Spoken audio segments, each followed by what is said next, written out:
A felicidade do céu não entedia?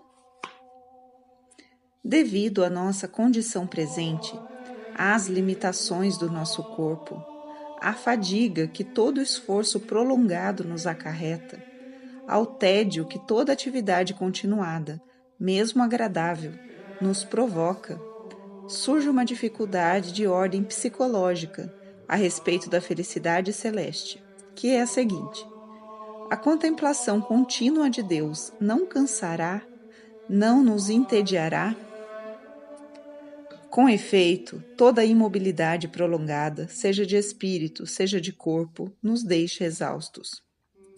Devemos lembrar que, embora a própria divindade se una a nós para fazer-nos conhecê-la, nossas faculdades não cessam por isso de funcionar. Nossa inteligência compreende cada vez mais. Nossa vontade ama sempre mais intensamente. Não há nada que se assemelhe à concepção budista de um nirvana, um imobilismo de alma, uma espécie de morte de nossas potências espirituais e orgânicas. Absortos em Deus, nós conservamos, fortalecida, nossa própria individualidade, com todos os seus interesses, aptidões e características.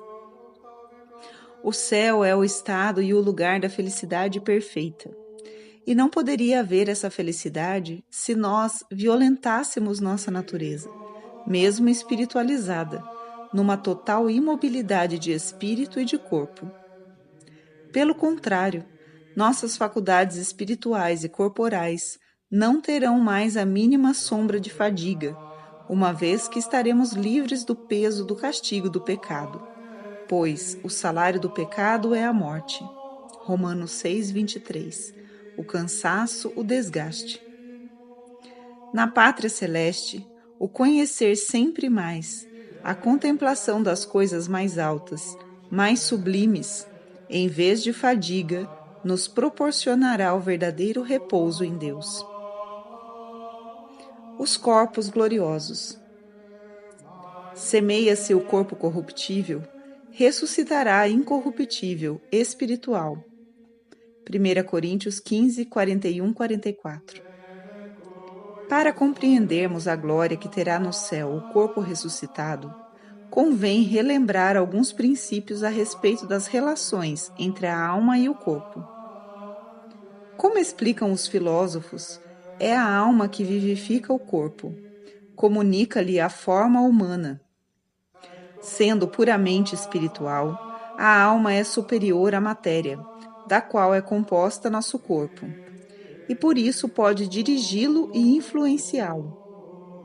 Entretanto, na presente condição, o poder da alma sobre o corpo não é total. Ele pode ser comparado ao domínio relativo do cavaleiro que conduz sua montaria. Assim, não basta, por exemplo, o desejo de darmos um salto acrobático para que o corpo o efetue, como o cavaleiro não pode levar seu cavalo a executar todas as suas fantasias. Na vida futura, pelo contrário, com um corpo ressuscitado, o domínio da alma sobre ele será completo. Entre o corpo e a alma não haverá mais antagonismo ou independência. A alma, glorificada pela visão beatífica, adquire sobre o seu corpo um total império, conduzindo-o a seu bel prazer. Do mesmo modo como as figuras da fantasia se movem ao sabor de nossa imaginação, assim também o corpo agirá sob o comando da alma. Ele adquirirá a agilidade da própria alma, que passa de uma consideração a outra, de uma fantasia a outra. Mover-se-á com a rapidez e a flexibilidade do pensamento. Assim como um raio cruza o horizonte, nosso corpo, ou melhor, o homem completo ressuscitado na beatitude, percorrerá as distâncias, passará de um panorama a outro, e isso sem a menor fadiga, o menor desgaste ou incômodo. Conforme já dissemos, o brilho da alma se exteriorizará no corpo, tornando-o luminoso como o sol. Nesse novo estado beatífico, o corpo não sofrerá mais, não será passível de deteriorização, da morte, de paixões compulsivas ou desequilíbrios emocionais. De acordo com Santo Tomás, os corpos ressuscitarão na plenitude da idade, ou seja, depois de terminado o processo de amadurecimento do homem e antes que comece o desaparecimento progressivo que o conduz à morte. Costuma-se situar essa idade perfeita aos 33 anos, que foi a idade com que morreu Nosso Senhor. Ainda conforme o angélico doutor, os corpos serão perfeitos. Desaparecerão todos os defeitos, de nascença ou adquiridos. Quanto à estatura, embora o mesmo santo creia que permanecerão as diferenças de altura entre uma pessoa e outra, julga que aqueles que nessa terra tiveram tamanho desproporcionado, ou muito baixos ou altos demais, terão sua estatura aumentada ou diminuída, para que adquiram um porte nobre e digno. Assinalada também que, sendo a divisão dos sexos uma perfeição, cada qual ressuscitará homem ou mulher, conforme o próprio sexo. Nos eleitos, os corpos serão maravilhosamente belos, embora guardando suas características pessoais, como as diversas flores de um jardim. Propriedades dos corpos gloriosos. Os corpos gloriosos gozarão de certas propriedades ou dotes especiais, ressurrectos à imagem do corpo de Cristo, o qual transformará o nosso corpo de miséria, fazendo-o semelhante ao seu corpo glorioso. Filipenses 3:21. É famoso o texto do apóstolo, no qual compendia essas propriedades ou dotes. Semeia-se o corpo corruptível, ressuscitará incorruptível. Semeia-se na ignomínia, ressuscitará glorioso. Semeia-se inerte, ressuscitará robusto. É semeado um corpo animal, ressuscitará um corpo espiritual. Com base nesse e em outros textos da Sagrada Escritura, e por comparação com o corpo glorioso de Nosso Senhor, os teólogos estabeleceram as seguintes propriedades ou dotes dos corpos gloriosos: impassibilidade, sutileza, agilidade e claridade. Impassibilidade. Explica Santo Tomás.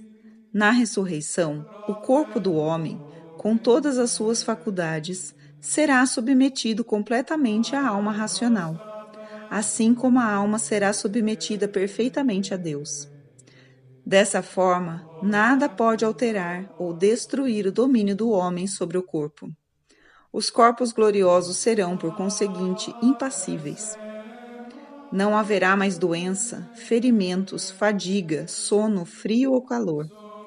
Em suma, não haverá nenhum incômodo, mas, pelo contrário, a eterna saúde, o bem-estar inalterável. Essa impassibilidade não quer dizer que o bem-aventurado ficará no céu numa posição budítica, sem sentir nada. Pelo contrário, sua vida afetiva será indivisivelmente aumentada pelo amor beatífico, que comunicará um intenso prazer ao corpo. Sutileza. A sutileza implica o poder de aparecer e desaparecer, assim como de penetrar através dos corpos sólidos, como se deu com Nosso Senhor ressurrecto. A sutileza do corpo glorioso lhe vem igualmente do império que a alma bem-aventurada exerce sobre ele, conforme explicamos acima. O que tem como efeito conferir ao eleito, inclusive em sua parte corpórea, algo da natureza dos espíritos, os quais nós chamamos de sutis. Nossos corpos gloriosos também serão palpáveis, manterão a consistência desta terra, como o de Cristo ressurrecto.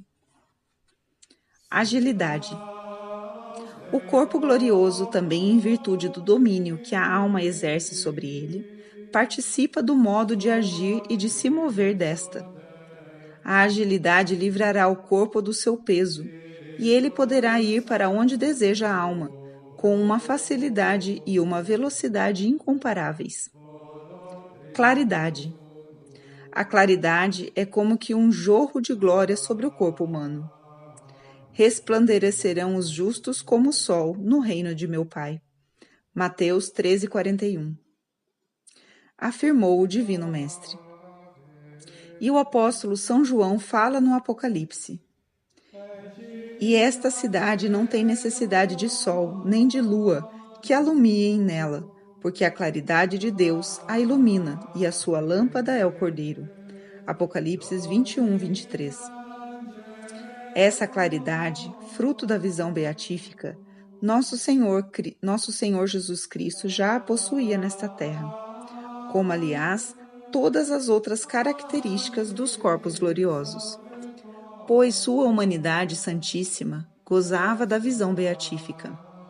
No entanto, ele, que suspendera a impassibilidade para poder sofrer por nós, velou também seu resplendor, para mais se assemelhar a nós. Só a deixou ver de modo fugaz a 3 dos apóstolos, São Pedro, São Tiago e São João, por causa de sua transfiguração no Monte Tabor. As auréolas. Além dessas propriedades dos corpos gloriosos, alguns bem-aventurados receberão um tipo de prêmio, designado pelo nome de auréola. Como definir essa auréola? Antes de tudo, trata-se de uma alegria especial na alma do eleito, ainda separada do corpo. Depois da ressurreição, entretanto, as auréolas terão, como a glória essencial da alma bem-aventurada, um reflexo sobre o corpo. Elas conferem aos bem-aventurados uma alegria e um gozo acidentais, e no corpo um decoro, um ornamento, que o embelezará mais ainda. O padre Guglielmo Luigi Rossi explica com tanta propriedade em que consistem as auréolas dos bem-aventurados que vale a pena transcrever suas próprias palavras. Cristo é apresentado no Apocalipse, com a cabeça cingida com uma coroa de ouro. Cercam-se nos eleitos, os quais, também eles, cingem uma coroa de ouro, iluminados pela reverberação da sua majestade. A Escritura é pródiga em qualificar com o nome de coroa as bem-aventuranças. A coroa, de fato, é símbolo de vitória e de poder régio. Uma vez que pugnaram e venceram com Cristo, os bem-aventurados reinam com ele. Em analogia e colateralmente a este prêmio essencial ou coroa, há um prêmio secundário, a auréola, ou pequena coroa. Mas não toca a todos. Trata-se de um reconhecimento assinalado e privilegiado, de uma conduta de vida assinalada e privilegiada. Entre os bem-aventurados, alguns mais do que os outros se distinguiram no campo de luta, de modo a se sobressaírem nas virtudes mais insígnes, com um empenho e uma pugnacidade não comuns. Deus leva isto em conta. Fareis uma coroa entalhada, de 4 dedos de altura, e sobre esta outra coroa de ouro. Êxodo 25:25. Inspirando-se justamente neste texto do Êxodo, e baseando-se nas claras indicações bíblicas, São Beda cunhou a terminologia que depois os escolásticos adotaram na linguagem teológica. 3 são as batalhas, árduas, que nós devemos sustentar sem descanso nesta vida: contra a carne, contra o mundo e contra o demônio. Quem se afirma mais vitorioso e sai mais ileso desta luta, conseguirá a auréola. 3, pois, são as auréolas. A primeira, para os mais valentes triunfadores da carne. A segunda, para os mais valentes triunfadores do mundo. A terceira, para os mais valentes triunfadores do demônio. A auréola dos virgens. Cantavam como que um cântico novo, e ninguém podia cantar este cântico senão aqueles que não foram contaminados com mulheres porque são virgens. Estes seguem o Cordeiro para onde quer que ele vá. Apocalipse 14, 3, 4. Pertencem aos virgens aqueles que conservaram indeme por toda a vida a integridade física, jamais gozando dos prazeres da carne. Devotamente a liturgia configura seu culto, no Comune Virginium. A auréola dos mártires. Estes que estão revestidos de vestes brancas, quem são e de onde vieram? Estes são aqueles que vieram da grande tribulação, e lavaram as suas vestes e as alvejaram no sangue do Cordeiro. Apocalipse 7, 13 e 14. A visão de João concorda com a promessa de Jesus. Todo aquele que me confessar diante dos homens, também o Filho do Homem o confessará diante dos anjos de Deus. Lucas 12, 8. Pertencem aos mártires aqueles que, por causa de Cristo e para testemunhá-lo, sofreram a morte ou um ferimento de si letal, do qual seguiu-se a morte.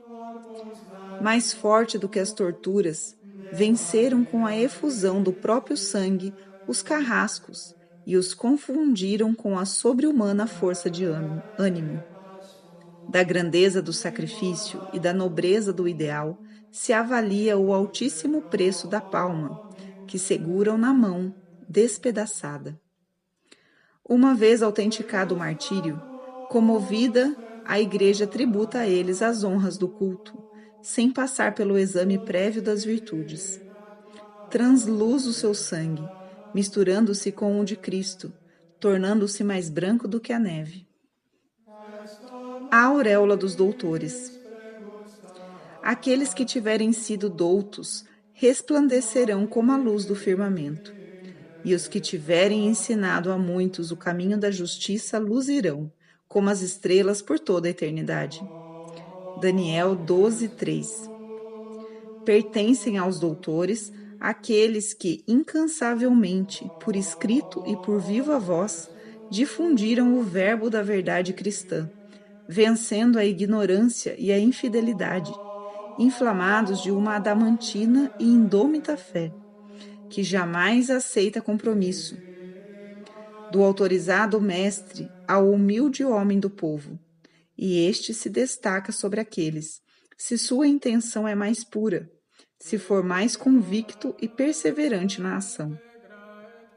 Não terão a coroa, senão aqueles que combaterem conforme a lei. 2 Timóteo 2,5. Para o ambicioso, mesmo que doutíssimo, não há auréola no céu. Ele recebe no momento sua recompensa, na exibição que faz de si mesmo e nos aplausos que recebe. O cântico novo das virgens, a branca estola dos mártires e o esplendor de firmamento dos doutores são, na límpida sinalização dos textos sagrados, os dados característicos que dignificam, de maneira singular, as três formas de eleitos e os indivíduo vivamente aos olhos admirados dos outros. A sede de tais sinais ou auréolas não é propriamente e diretamente o corpo glorioso. De fato, reluz sobre o corpo, para embelezá-lo ainda mais, um reflexo da auréola. A exemplo de Cristo, que no céu conserva luminosos na própria carne os estigmas de sua paixão, é lícito pensar no corpo dos mártires condecorado pelas chagas sofridas, as quais, longe de parecerem defeitos, destacam a excelsa coragem, brilham transfiguradas em beleza encantadora. Mais propriamente, a auréola incide originariamente na alma, como se deduz dos textos escriturísticos citados, que se referem aos eleitos ainda não de posse do corpo glorioso, e consiste numa relação especial com Deus, sublimativa para a eternidade. Daquelas relações que na terra, virgens, mártires e doutores tiveram com Deus na prática heróica das suas virtudes específicas. Relação especial, da qual deflui para eles uma glória especial e um gáudio especial.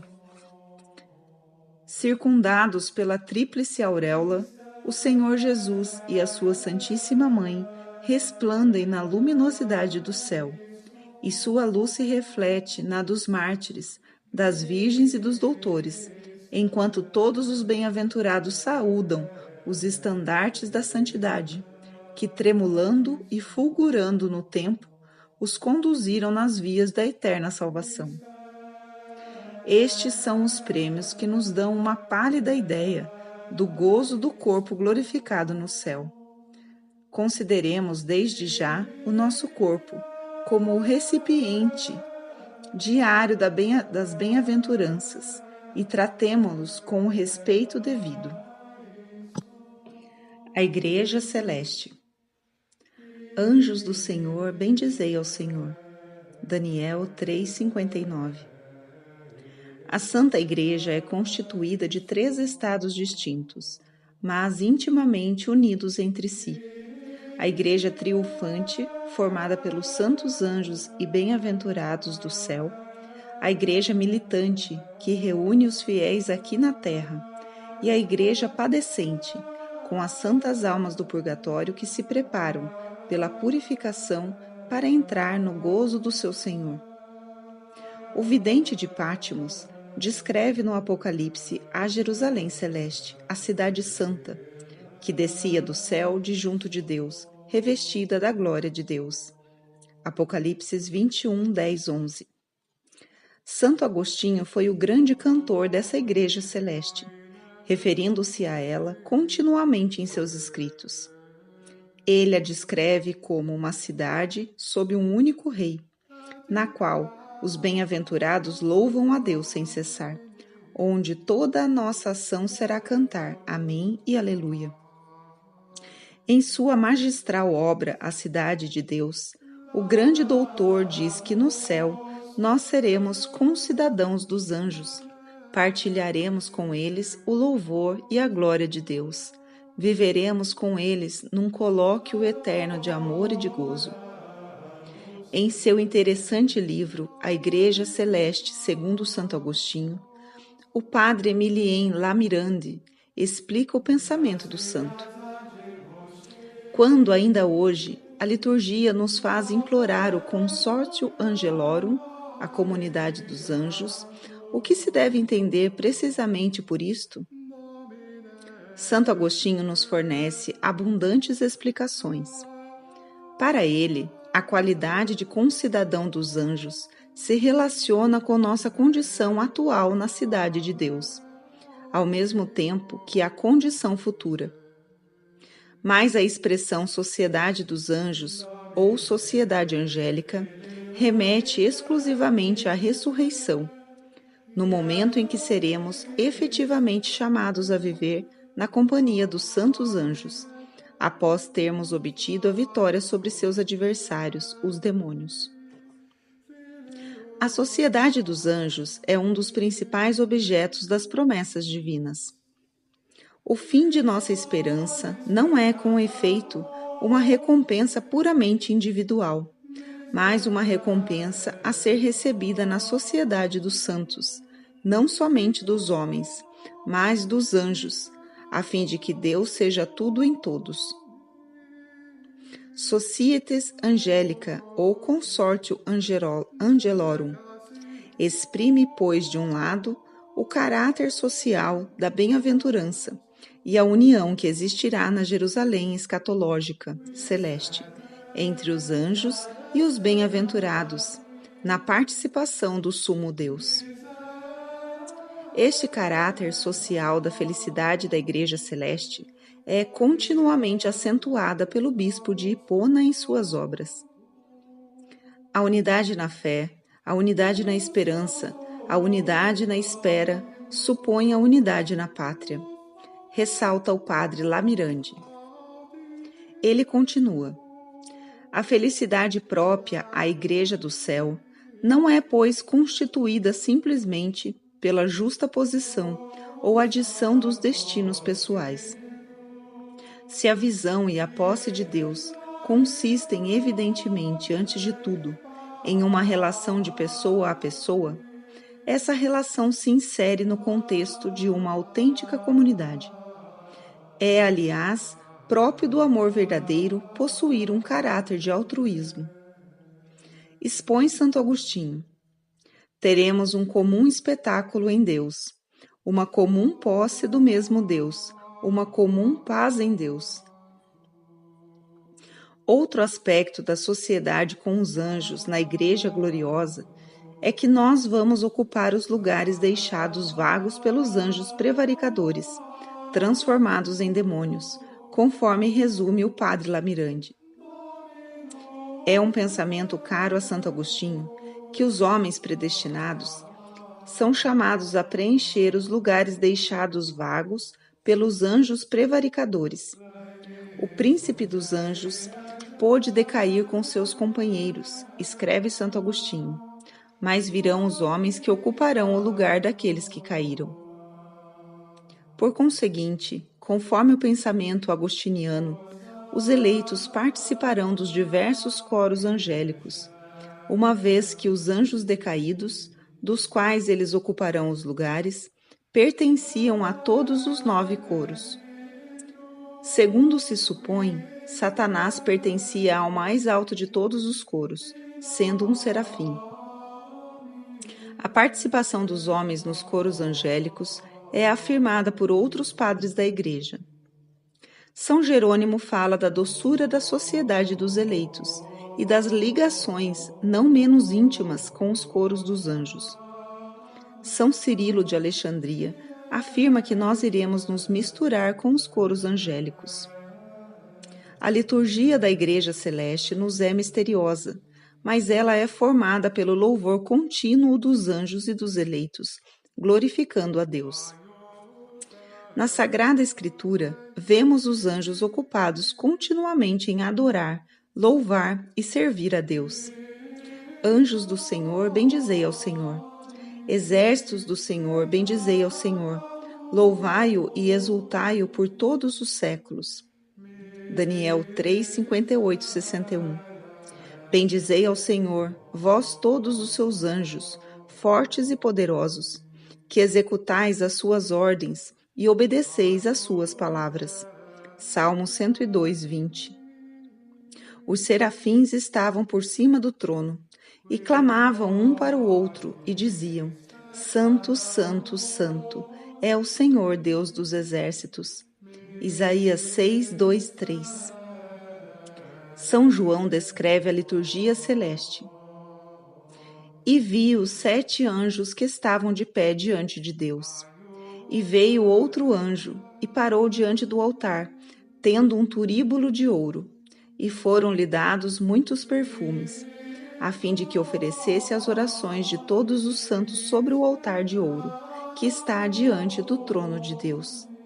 E o aroma dos perfumes das orações dos santos subiu da mão do anjo até a presença de Deus. Apocalipse 8, 2, 4. Nessa liturgia, os eleitos cantam sem cessar: Aleluia! Louvai a Deus em seu santuário, louvai-o no seu majestoso firmamento, louvai-o por seus grandes feitos, louvai-o por sua imensa grandeza. Louvai-o ao som da trombeta, louvai-o com harpa e cítara, louvai-o com pandeiro e dança, louvai-o com instrumentos de corda e flautas, louvai-o com símbolos sonoros, louvai-o com símbolos vibrantes. Tudo que respira, louve o Senhor. Aleluia. Salmo 150. Rainha do céu. Rainha dos céus, alegrai-vos, aleluia. Antífona pascal. Um dos termos que o Divino Salvador mais utiliza para referir-se ao paraíso celeste é o de reino, o reino dos céus.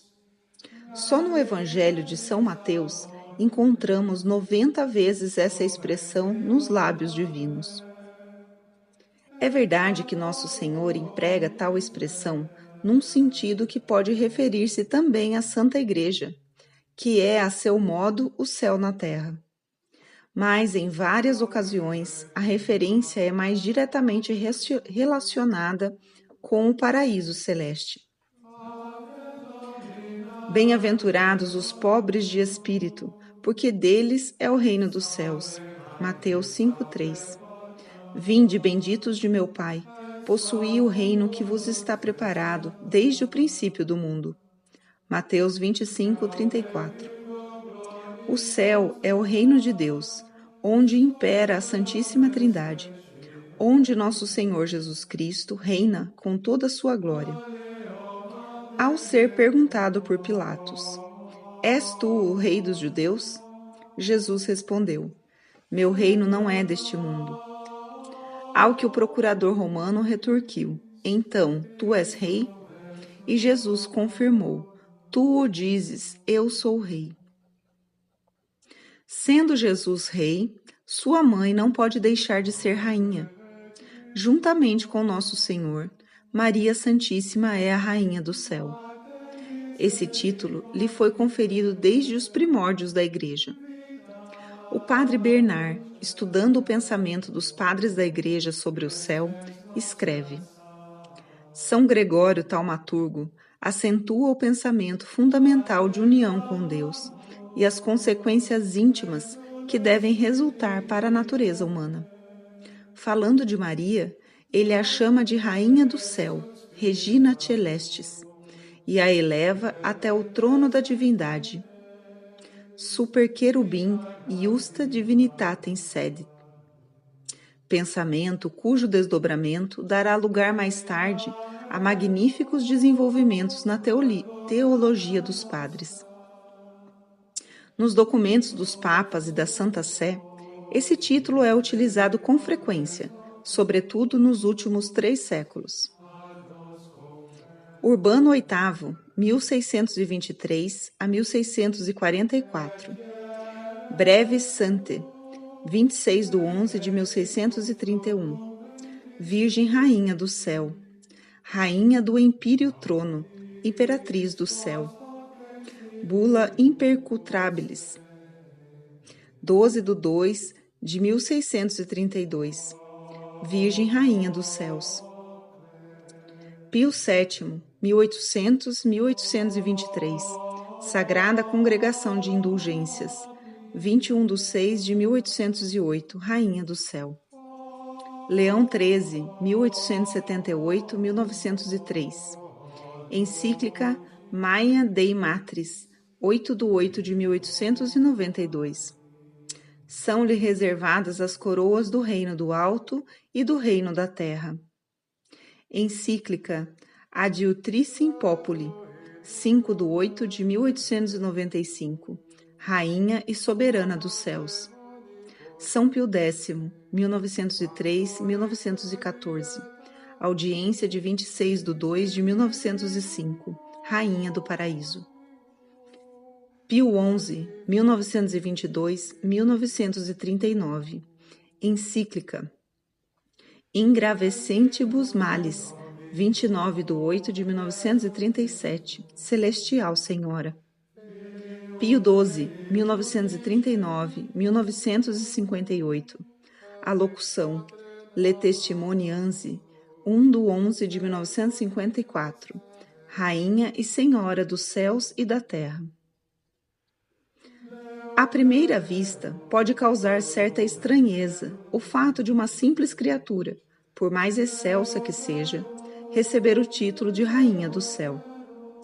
Mas, considerando o papel que Deus quis conferir a Maria Santíssima no mistério da encarnação e da redenção, tal título, em vez de chocar, nos revela a onipotência do amor de Deus, de sua gratidão para com aquela que, à proposta de ser mãe do Redentor, respondeu: Eis aqui a escrava do Senhor, faça-se em mim segundo a tua palavra. Nossa Senhora foi livremente escolhida por Deus para participar de um modo todo especial no plano da salvação, de tal forma que ela foi unida à própria Trindade por laços íntimos de mãe do Verbo encarnado, esposa do Espírito Santo e filha diletíssima de Deus Pai. Como explicam os papas, a realeza de Maria Santíssima vem dessa sua elevação da maternidade divina, da participação na redenção do gênero humano, numa união perfeita com Jesus Cristo. A dignidade real de Maria flui espontaneamente do lugar especial que ela ocupa no plano da redenção. Afirma o Papa Pio IX na bula Ineffabilis Deus. A origem de Maria foi pré-ordenada no mesmo decreto que a encarnação da divina sabedoria. Cristo é verdadeiro Redentor e, portanto, verdadeiro Rei da humanidade, por direito e por conquista. Maria, corredentora por vontade de Deus, está intimamente ligada ao Filho na predestinação, na redenção, na mediação e, portanto, na dignidade real e na glória. Ela é verdadeiramente rainha.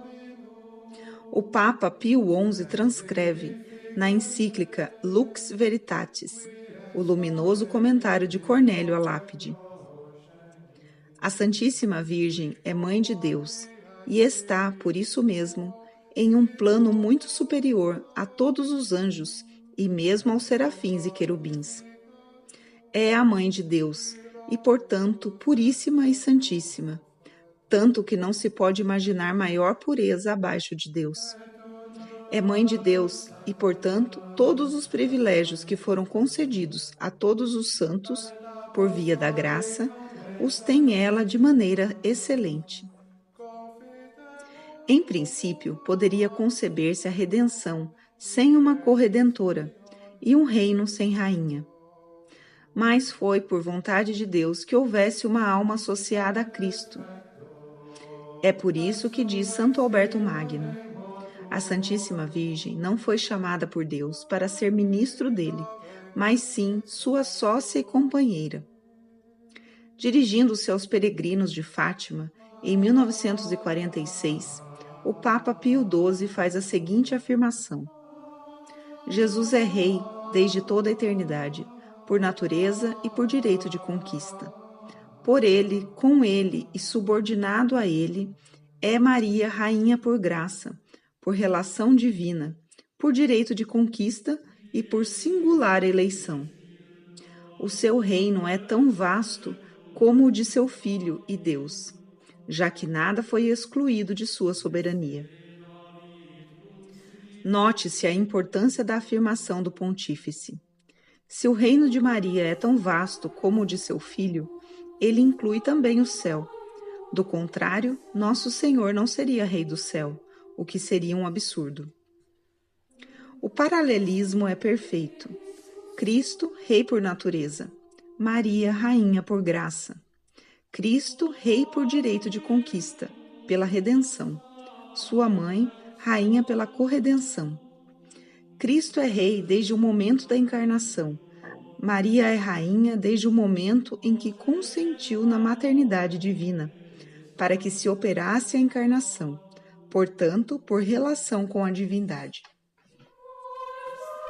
Maria é Rainha do Universo, por ser Rainha dos anjos e dos homens, das nações, das famílias e dos indivíduos. A doutrina da realeza universal de Maria forma parte do depósito da fé. Está entrelaçada profundamente com outras verdades, outrora ocultas, que contém o tesouro mariano.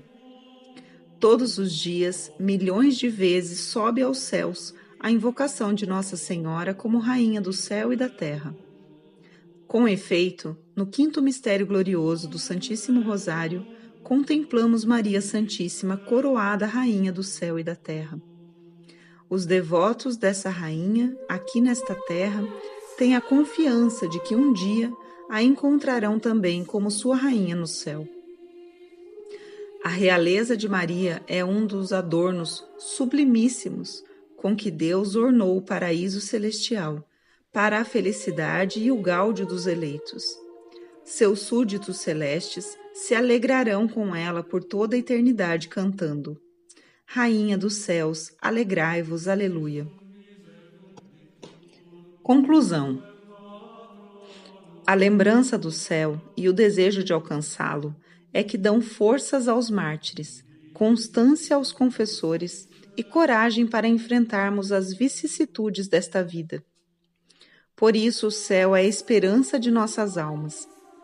Esperança que nos aproxima de Deus, na certeza de um dia o vermos face a face, diretamente.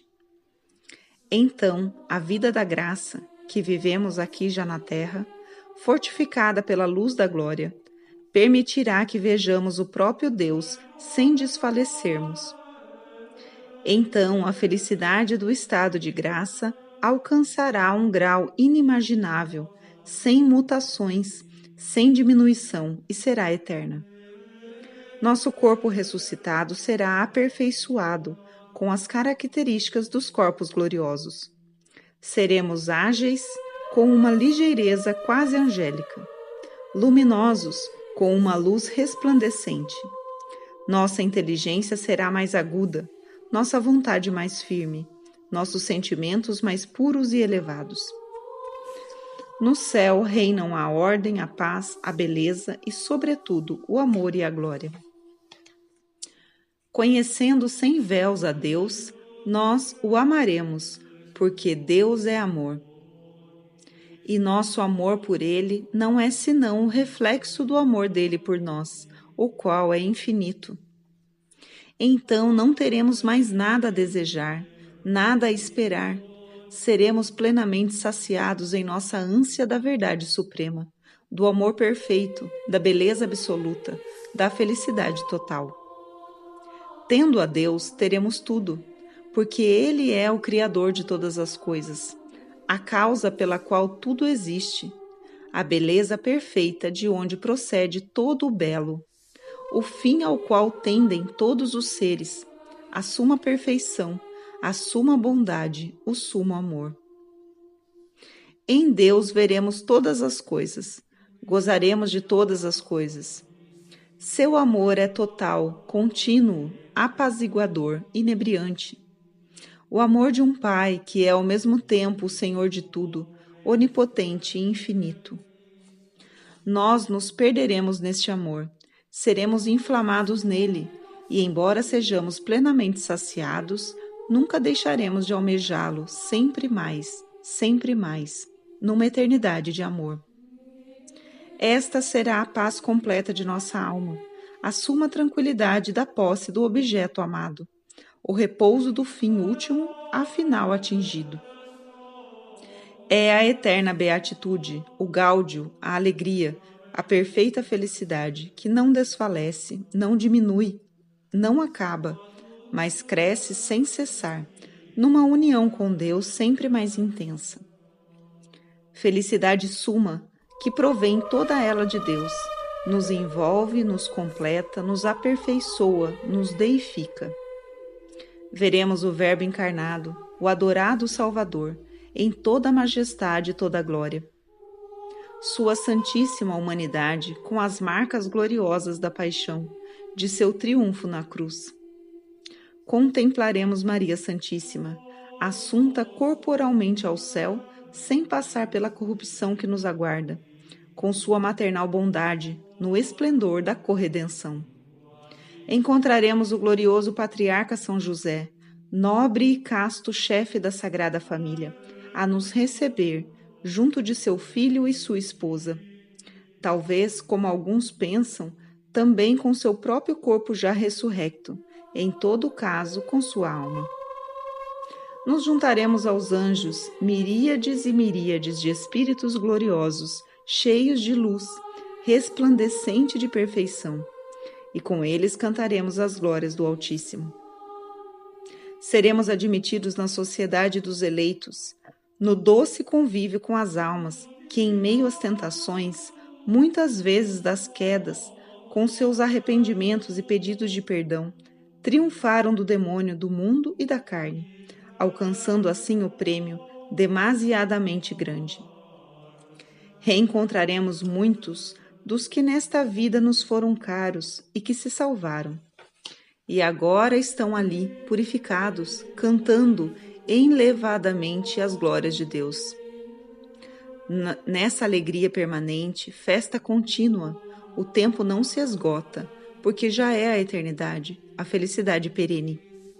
Enfim, a esperança de nossas almas será plenamente satisfeita e teremos recebido o prêmio demasiadamente grande e entrado no gozo do Senhor, para sempre, para sempre.